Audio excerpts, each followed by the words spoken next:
দার্জিলিং পাহাড় প্রেমীদের কাছে শুধু একটা পর্যটন কেন্দ্র নয়, একটা আবেগ।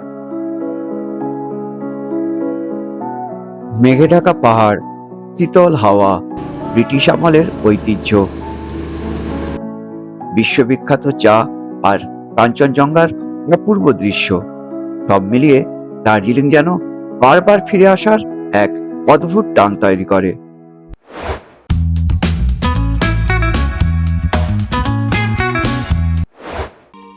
দার্জিলিং এর টয় ট্রেন জয় রাইডের অসাধারণ অভিজ্ঞতা উপভোগ করার পর এবার আমরা চলেছি শহর থেকে প্রায় 5-6 কিলোমিটার দূরে অবস্থিত জনপ্রিয় পর্যটন কেন্দ্র রক গার্ডেনের উদ্দেশ্যে।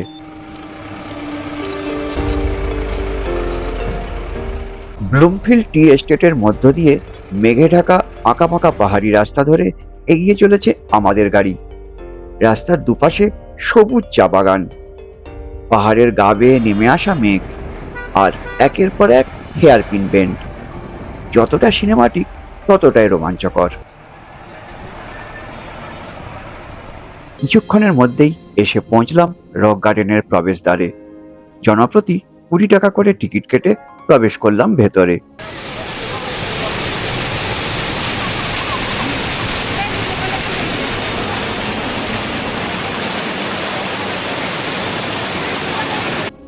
একটি প্রাকৃতিক ঝর্ণাকে কেন্দ্র করে ধাপে ধাপে তৈরি করা হয়েছে এই সুন্দর রক গার্ডেন। পাথরের স্তর, রঙিন ফুলের বাগান, পাহাড়ি ঝর্ণার স্রোত আর মনোরম পরিবেশ, সব মিলিয়ে জায়গাটি পর্যটকদের কাছে বিশেষ আকর্ষণের কেন্দ্র।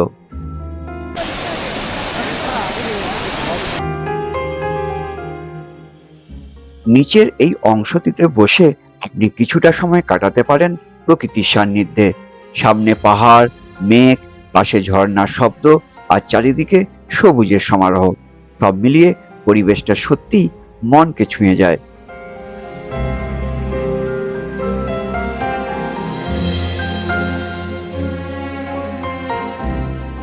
আর যদি একটু অ্যাডভেঞ্চার পছন্দ করেন, তাহলে আমাদের মতো এই পাথুরে পথ ধরে ধাপে ধাপে উপরের দিকে উঠে যেতে পারেন। পথ চলতে চলতে একদিকে যেমন উপভোগ করবেন ঝর্ণার সৌন্দর্য, তেমনি বিভিন্ন উচ্চতা থেকে দেখতে পাবেন রক গার্ডেনের অপূর্ব দৃশ্য।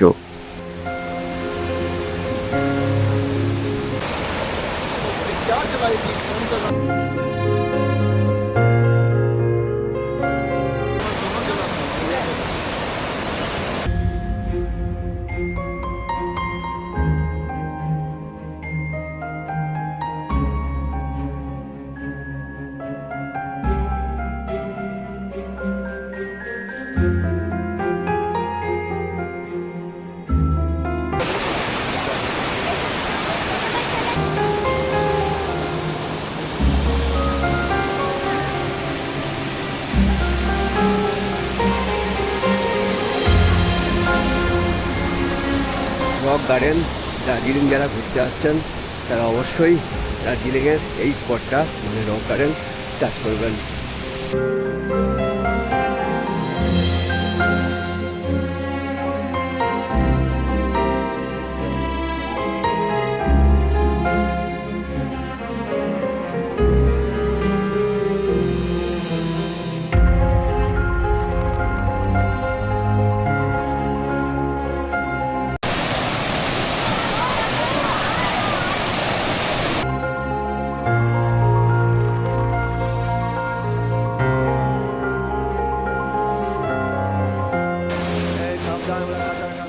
অবশেষে আমরা পৌঁছে গেলাম রক গার্ডেনের একেবারে টপে।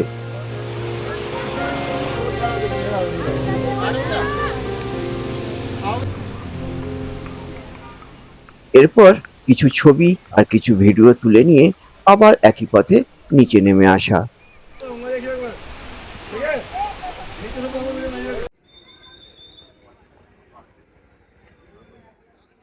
সকালবেলাকার দার্জিলিং এর চৌরাস্তা, এটা দার্জিলিং এর প্রাণকেন্দ্র।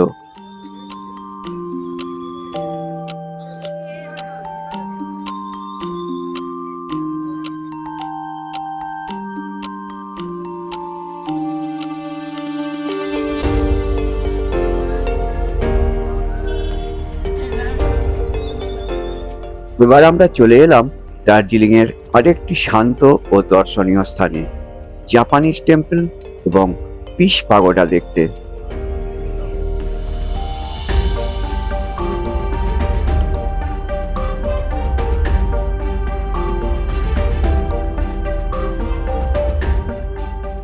প্রথমেই চোখে পড়ে জাপানি স্থাপত্য শৈলীতে নির্মিত সুন্দর জাপানিজ টেম্পল।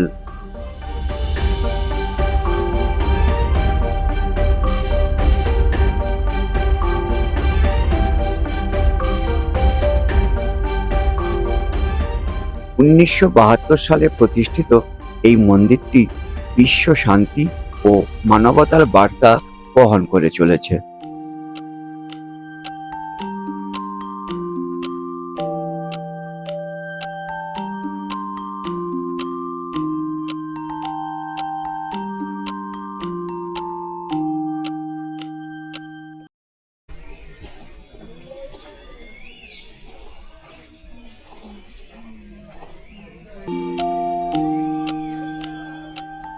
মন্দিরের পাশেই রয়েছে বিখ্যাত পিস প্যাগোডা।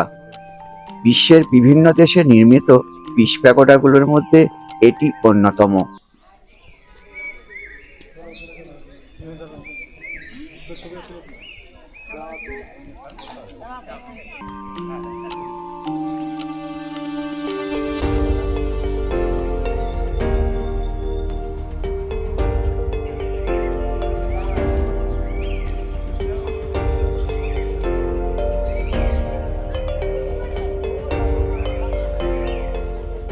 সাদা রঙের এই বিশাল স্তূপের চারিদিকে বুদ্ধদেবের জীবনের বিভিন্ন ঘটনার চিত্র ফুটিয়ে তোলা হয়েছে।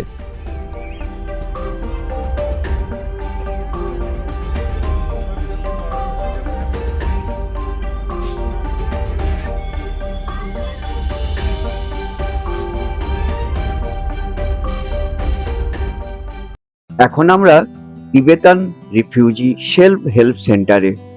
1959 সালে তিব্বত থেকে ভারতে আশ্রয় নেওয়া শরণার্থীদের পুনর্বাসনের উদ্দেশ্যে এই কেন্দ্রটি প্রতিষ্ঠা করা হয়। বর্তমানে এখানে তিব্বতী সম্প্রদায়ের মানুষ বিভিন্ন হস্তশিল্প, কার্পেট, উলের পোশাক, কাঠের কাজ ও ঐতিহ্যবাহী সামগ্রী তৈরি করেন। এর পাশেই কিছুটা উঁচুতে রয়েছে একটি সুন্দর বৌদ্ধ মনাস্ট্রি। শান্ত পরিবেশ আর প্রার্থনার আবহ পুরো এলাকাটিকে আরো আকর্ষণীয় করে তুলেছে। মনাস্ট্রি চত্বর থেকে পাহাড়ি শহরের ঘরবাড়ি, সবুজে মোড়া পাহাড়ের ঢাল আর দূরে মেঘে ঢাকা পাহাড়ের সারি, একটা অপূর্ব দৃশ্য দেখা যায়, যা সত্যি মন ছুঁয়ে যায়।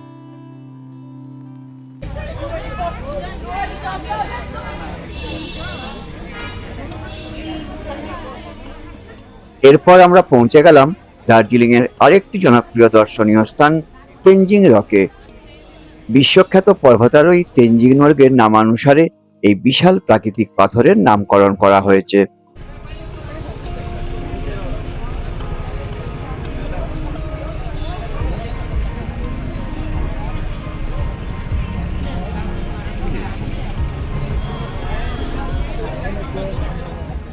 বর্তমানে এই তেনজিং রক পর্বতারোহণ প্রশিক্ষণের জন্য ব্যবহৃত হয়। পর্যটকদের জন্য প্রশিক্ষকের তত্ত্বাবধানে রক ক্লাইম্বিং এর সুযোগ রয়েছে।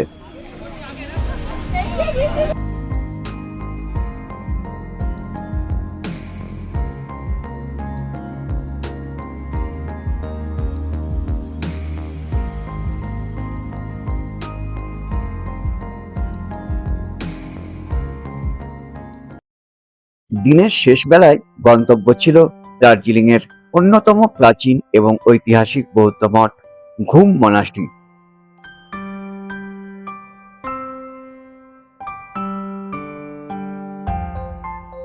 (1850) সালে প্রতিষ্ঠিত এই মনাস্ট্রির আসল নাম ইগা চেলিং মনাস্ট্রি। এটি দার্জিলিং অঞ্চলের প্রাচীনতম তিব্বতী বৌদ্ধ মঠগুলোর মধ্যে অন্যতম একটি। ভেতরে রয়েছে প্রায় 15 ফুট উঁচু বুদ্ধের এক বিশাল মূর্তি, যা এখানকার প্রধান আকর্ষণ।